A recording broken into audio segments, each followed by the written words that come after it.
Christ and Antichrist, a sermon, at the Mass of Requiem. 4. Those Who Fell in Defense of Rome, by Henry Edward, Archbishop of Westminster, London, Longmans, Green, and Company. 1867. Christ and Antichrist, we fools counted their life madness, and their end without honor. Behold, they are numbered among the children of God, and their lot is among the saints. Wisdom, v. 4:5. There is a day to come which will reverse the confident judgments of men. In that day the first shall be last and the last first. The wise in this world will be fools, and the fools in this world wise. The mad in this world will be the heirs of a better. It is no wonder to us that, day after day, base, craven, hireling names should be showered upon the noble-hearted men who have joyfully laid down their lives for the Vicar of Jesus Christ. I should break the peace of this hour if I were to repeat the heartless and bitter railings which have been pelted at them. They would taint the fragrance of this sanctuary. I will, therefore, examine the cause for which they fell, and I will appeal from their nameless accusers to a tribunal which is seldom unjust to the broad, common sense of Englishmen, and to the nobler and higher instincts of Christians. The dead for whose repose we offer the holy sacrifice today were slain in battle for the defense of the sacred person of the Vicar of Jesus Christ, of his lawful authority over the city which, under the providence of God, he and his predecessors have held, by martyrdom, suffering, and sovereignty, for 1,800 years, for the liberty of his person and office as head of the universal Church, for his supreme guardianship of the faith and law of Jesus Christ, in which all Christendom has its vital interest, and finally, for the rights and spiritual liberties of the whole Catholic world. If it be madness or baseness to die for such a cause, tell me what cause is holy, what cause is glorious. If the world call such men hirelings, the whole Christian world will honor them as martyrs, and we will bide the sentence of the judge from whom is no appeal. There was a time when the whole of Western Christendom held it to be noble and glorious to volunteer in arms to defend the Holy Sepulchre from the powers of Mohammedanism. Why is it not in like manner noble and glorious to defend the Vicar of Jesus Christ, the liberty, the purity of the Church itself from an anti-Christian revolution? If it was an act of Christian chivalry to defend the frontiers of Christendom, why is it not both Christian and chivalrous to defend its head and center? If it was a noble courage to fight and to fall for the Christian liberty and purity of souls and of homes threatened by Mohammedanism, how is it ignoble and hireling to defend the Christian Church at the center of its liberty, purity, and life, against the violence of men who have blasphemously trumpeted their hatred of Christianity, and stained the cities of Italy with impurity and blood? If a war for justice be sacred, and if all Christians may lawfully and with dignity help their brethren of every nation, and die in such a cause, how can a Christian hand write names of infamy upon them? I appeal from such wresting of judgment to the Christian conscience arid Christian justice of Englishmen. I say, of Englishmen, because the hearts and consciences of Irishmen are already wounded and burning at this violation of every instinct of their faith. But perhaps we shall be told that Rome is the capital of Italy. We deny it. Rome is not the capital of Italy. It is the capital of Christendom. God has so made it, and man cannot unmake it. All Christian nations have a right in it. Italy has its share in Rome as France has, and all other Catholic people, and neither less nor more. But Rome is in Italy, and Italians speak one tongue. Geography and language create no rights. If it were so, Canada would justly be annexed to the United States. North America, one and united, would not be made till it had incorporated Canada in its national unity of language and geography. Spain may say the same of Gibraltar, Italy of Malta, and the races of India in their several limits of territory and language. To this portentous theory of nationalism we answer, that it is a denial of all true national and international justice, the source of schism in religion, and a revolution in politics. Until the schism of the 16th century shattered the unity of Christian Europe, this theory of confusion was never known. A higher unity and a higher law bound together the nations of the Christian world, and consecrated the authority of states, while it protected the liberties and rights of the people. As Christians, and as Catholics,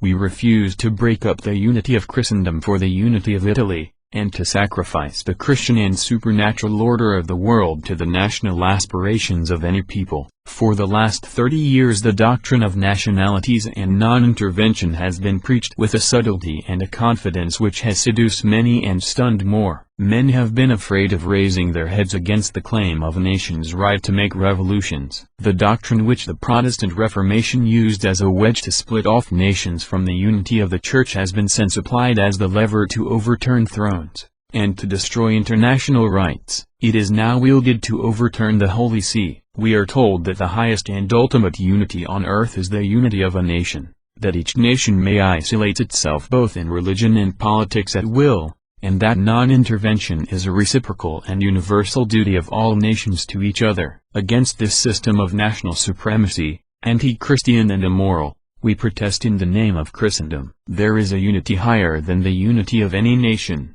in which the welfare of all nations is bound up, the unity of the Christian world. The maintenance of this unity, in its head and center, in its order, and laws of national justice and cooperation, is the highest interest of all nations, and the guarantee of their reciprocal duties and rights. England isolated itself from the Christian world in religion 300 years ago, and its present attitude of political isolation is the inevitable result. Russia in like manner is cut off from Europe by its schism, and its schism dictates its policy. Prussia is still half united to the Catholic world. The other nations of Europe are, for the most part, or altogether, members of the Catholic unity. It is not possible for any one of them to claim the Russian or English exemption from national responsibility to a higher unity, without renouncing their Catholic character. This, in an evil hour, Italy has been lured, taunted, tempted to do, and in an evil hour it has listened. It has claimed the capital of Christendom by a vote of its parliament as the capital of Italy. But the Catholic world will not submit to this usurpation,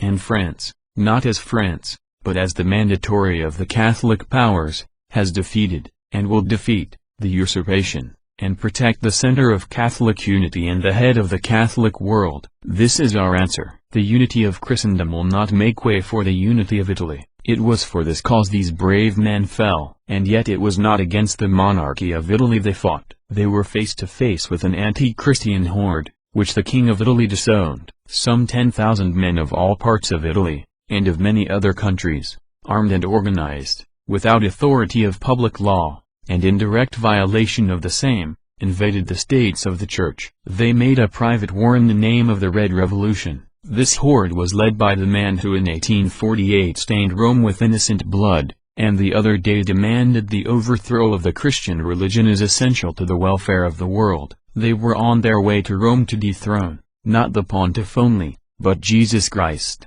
God has not permitted the outrage to be perpetrated. While we were praying, day by day, in the Holy Mass, and before the Most Holy Sacrament, while in Rome households were saying at the first hour of night the litany of our Blessed Mother, with an invocation of Saint Peter and Saint Paul for the protection of the city, the head of the revolution, with its leader in all his prestige, was crushed and swept off the patrimony of the Church by a blow so sudden and so complete that not a vestige, except the dead, wounded, and arms of the invaders remained on the field. Men will read this event differently. Some will see in it no more than a battle and a victory. We see in it also an answer to prayer, and an act of the power of God. It has once more saved the head and center of Christianity from outrage and sacrilege, and they who gave their lives in the defense of Christianity may be numbered with the martyrs. But over that field of slaughter and of flight there hangs a gloom as of a funeral pall. The unhappy men who fell with weapons in their hands raised against the Vicar of Jesus Christ were regenerate in baptism,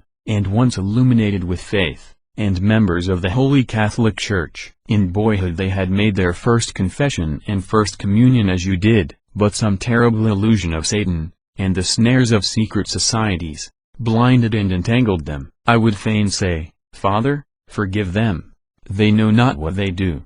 But how could they be ignorant of their sin? There is mourning for them in many homes, and we mourn over their misery, but our tongues are tied, and our thoughts suspended. Our hearts can only ascend in secret to the infinite perfection of the divine mercy. I have said that those for whom we pray did not fall before the Italian monarchy, but there are depths in these events which we cannot fathom. The armies of the King of Italy did not disarm or hinder the invaders. They were bound to do it, but did it not. They entered the Roman state in the rear of the revolution, and stood awaiting its success. I know not how to interpret this conduct, but I know how it would have been interpreted in England if the armies of the United States had not repressed the armed bands which a year ago, from their frontier, threatened Canada. Still more, if they had advanced in the rear of the marauders to hold for the American Union what might be successfully seized by force. Such a course would not be ignoble because Great Britain is strong, nor is it noble because the Pope is weak.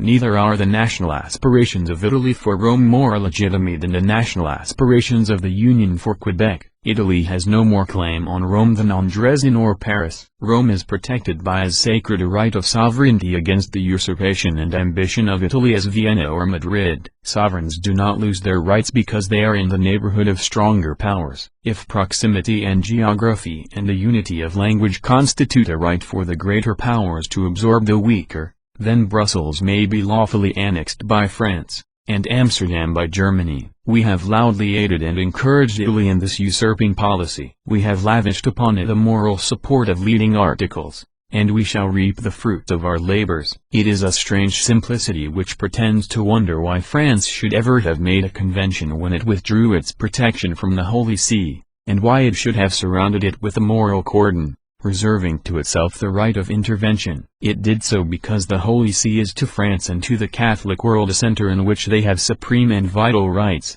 and it placed the security of the Holy See within the same defense which protects our persons and properties from burglars and murderers, the justice and conscience of Christian men, the public law of Christendom, backed by a supreme power which bears not the sword in vain. I have no doubt that they who counsel to Italy moderation for the present, and hold out the hope of Roman reversion when Pius IX goes to his rest, sincerely believe themselves to be wise and equitable men. We are told also that the signs of the times are enough to show that Pius IX is the last pontiff who will hold a temporal scepter. Some men will read even Holy Scripture backwards. They can also reverse the signs of the times. Those signs rather indicate that so long as there is a Christian world, so long the pontiff will be sovereign. If the world should apostatize from Christianity, it then may be that God would scourge it by the fulfillment of its heart's desire. But it is well for them to know that the Catholic world, neither now nor hereafter,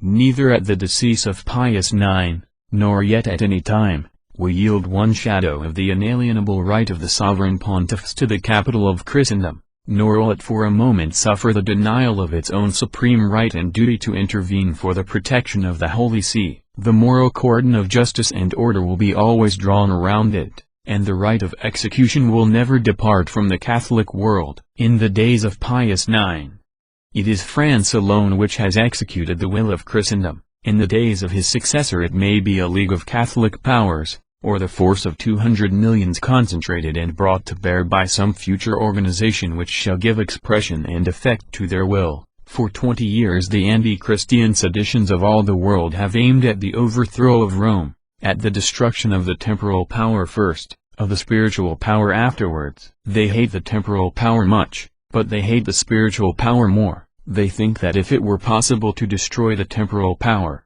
the pontiffs would be either persecuted or subject. A pope subject to a royal supremacy would reduce the spiritual supremacy to absurdity, and derision would be a keener and more deadly weapon against Christianity than persecution. For this end, therefore, all the spirits of anti-Christian revolution have united against Rome. They have poisoned the public opinion of Europe against it by lying, or by truths perverted, which are the worst of lies. They have misled and influenced governments, stirred up popular bigotry, painted the government of Rome in the darkest and falsest colors, organized in secret a propaganda of sedition to disgust, alienate, and goad on the subjects of the Holy See to discontent and to rebellion. Finally, when the people of Rome would not rebel, nor accept them as deliverers, nor take the baits of sedition, the revolutionary hordes of all countries entered the Roman state in arms. It was at once proclaimed as the rising and insurrection of the Roman state. Foreign invasion played the part of domestic insurrection. Every act to seduce or to compel the peaceful population to rise has been used. Provisional governments, revolutionary committees, petitions signed by imaginary thousands, plebiscites, proclamations, conspiracies in Rome, shells thrown among the loyal inhabitants, gunpowder plots, mines under the walls, All has been tried, but all in vain. In the end, moved by a just indignation, delayed, through Christian endurance, only too long, the soldiers and protectors of the Holy See crushed and scattered the lawless bands of the revolution. It was a just and noble act for the Catholics of all countries to sweep the seditions, conspiracies, and armed outrages of foreign invaders out of the patrimony of the Church. If the unbelievers of other countries, banded in secret societies, have a right to plot the overthrow of the sovereign pontiff, the faithful of other nations have likewise a just and perfect right, in open and lawful array, to defend his person and his throne. If the revolution invade his state, the Catholic world has a right to turn it out. Foreign aggressors may justly be destroyed by foreign troops, and yet no Catholic power is foreign in Rome. Every Catholic has a right in the Holy See, and in the city where God has placed it. The theory of non-intervention has no application in this case. Non-intervention may be a policy of the natural order, but it must be confined to the sphere of politics, and to the mutual respect of civil governments. When applied to Rome, it is a mere deceit. In order to mask the question, no Catholic power can proclaim the policy of non-intervention when the Vicar of Christ and the head of the Catholic Church is threatened. To do so would be to renounce the Catholic character and name. Protestant or schismatical governments may, perhaps, proclaim non-intervention as their policy, because they have forfeited their rights in Rome. They may also in their theories divide the temporal from the spiritual power of the pontiffs. But all Catholics know these things to be providentially united for the free and peaceful exercise of the mission of the Church among the nations of the world. The intervention of the French people to defend the person and authority of Pius IX against external violence, from whatsoever nation, race, or government it may come, would be, by all the prescriptions of Christian international law, an honorable, just, and noble act. How much more, when France has intervened against a lawless and immoral band of invaders, rebels to their own government, and disturbers of the peace of the Christian world. By this act, which is only one more in the traditional office of France in protecting the center and head of Christendom, she has placed herself in the lead of the Christian order, the Christian justice, the Christian chivalry of the world. May God maintain her firm and inflexible in this noblest mission upon earth. The Catholic world will confirm her acts by the sympathy and assent of its heart and conscience. France has thereby invoked upon herself the enmity, scorn, and railing of anti-Catholic and anti-Christian factions. But she has won to herself the confidence and the sympathy of every man among the 200 millions in all lands, who refuse to offer up the supernatural unity, order, and purity of the Christian world as a homage to the tyranny of modern nationalism, the deification of the civil power, the anti-Christian hatred against the Church of God. Let France stand firm, and she may stay the plague which is devouring Christian Europe. The prayers of all good men will ascend for her. These things bring to my mind others of a sadder cast, and nearer to ourselves. But I forbear to speak of my own country. There are, however, happier thoughts, to which I gladly turn. The late events have detected and exposed with a terrible but just retribution the hollowness, the imposture, the falsehood, the vainglory, the impotence of the revolution. Grandiloquence, mystery, pretended ubiquity, for a long time terrified or distracted the friends of order. But the veil is rent, and the idol is broken. On the 1st of November the ringleader of this godless anarchy proclaimed to the world from Monte Rotondo, "I hear, alone a Roman general, with full powers from the only lawful government, that is, of the Roman Republic, and elected by universal suffrage, have the right to maintain myself in arms on this territory of my jurisdiction."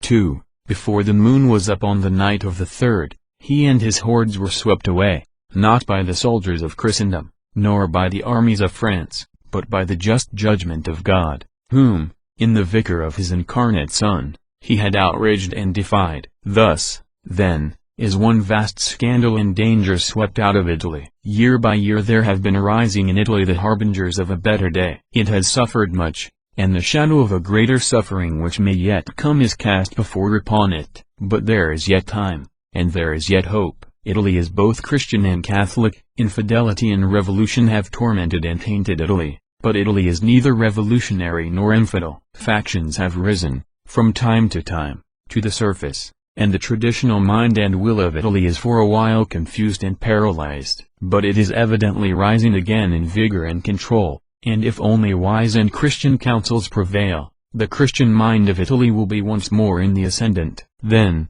and only then, can the reconciliation of Italy and Rome be accomplished. No worse enemy ever came between them than the infidel revolution. When Italy returns upon the path of its old Catholic glories, the heart of the Catholic world will return to it. We love and venerate it as the soil on which the greatest glories of the Catholic Church are inscribed, and the head of the Christian world is divinely placed. Apart from these prerogatives, Italy has no claim upon our goodwill beyond other nations. Against these supreme laws of Providence Italy has no rights. We pray that all temporal prosperity may be upon her, but on condition of her fidelity to the order and unity of the Christian world. There remains but one more thought, an image which rises in our minds high above all in calmness, dignity, and grandeur, the Vicar of Jesus Christ, immovable in confidence, inflexible in justice, the Father of his people. Against him can be found no accusation. Many have borne witness against him,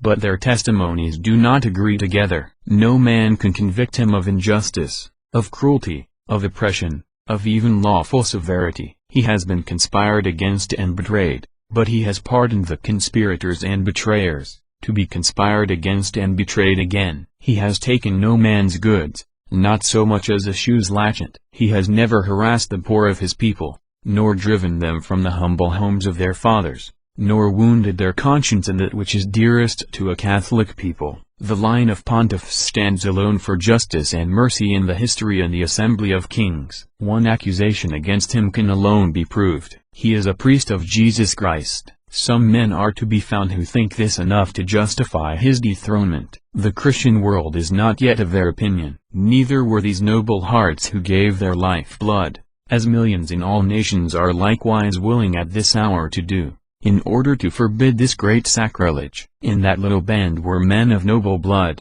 of time-honored memory, of high culture, fighting side by side with simple, hard-handed, broad-hearted peasants, who, full of devotion, left their hamlets and their homes to defend the Vicar of our Lord, and with striplings of 17, 18, and 19 years of age, mature in faith, and the manhood of Christian chivalry. These were the men who, forsaking home and all that life holds best and dearest, went to bear arms as private soldiers, without hire and without hope, except that of defending the person and authority of the Vicar of Christ, and of shedding their blood, if need be, in the justest warfare and for the holiest cause. God has accepted this offering only from a few, but there will be fathers, mothers, sisters, wives, who will mourn over this bier. You will pray for the dead, though the sanctity of their cause almost forbids it, that they may enter into the joy of those who, face to face, see him for whom they died. And we may trust that their places here will be filled up tenfold, 100-fold, that the manhood and chivalry of Catholics in all nations will spring forward with a new energy of devotion and close around the person of Pius IX, and of those who shall come after him, as an impenetrable wall of living strength, against which, if revolutionary violence or ambitious nationalism shall hereafter dash itself again, it may be forever broken. This outrage and its chastisement warn all nations of the Christian and civilized world to provide for their own safety. It is but one more of the outbursts of anti-Christian and anti-social revolution which have in time past struck at the head and center of Christendom. It will soon renew its assault. It has been utterly and bitterly foiled, but we do not deceive ourselves with the hope that it is crushed or extinct. It will return again. Its hordes are driven out of view, but they lie under the horizon. They will reform their array, and return hereafter. We have need, therefore, to prepare more solidly and resolutely than ever. 3 things, we may trust, will come of this offense against the Christian order of nations, which has all but plunged Europe into war. First, that France declare to all comers, and to all who may affect to doubt it, that the traditional mission of 1,000 years as the protector of the Holy See will not be relaxed, that it will execute it hereafter, as it has now, with inflexible decision, that in all diplomatic calculations this must be taken into account, that, while others talk, France will do. Secondly, that all European nations take security against the renewal of these dangers to both their external and internal peace. The Catholic nations have a vital and all-pervading interest in the safety and independence of the head of their religion. The nations not Catholic have among them so many millions of Catholic brethren and fellow subjects that their own internal welfare, as well as their external peace, is perpetually threatened by these outrages and scandals. It is the highest interest of all to protect, by international law and reciprocal engagements, the neutrality and exemption of Rome from all political conspiracies and conflicts, and to secure the independence and dignity of the head of the Catholic world. Lastly, the example of this noble blood from Rome, from France, from Switzerland, from Belgium, from Holland, from Ireland, from England, and from other lands, which has been generously shed, calls with the voice of a trumpet upon the youth of all Catholic people to form a circle around the Vicar of Jesus Christ. Let the world count their Christian chivalry to be madness, and their end to be without honor. There is one reigning in the realms of light above this dark world who will accept their reproach, and, if so be, their life-blood, as an offering to himself.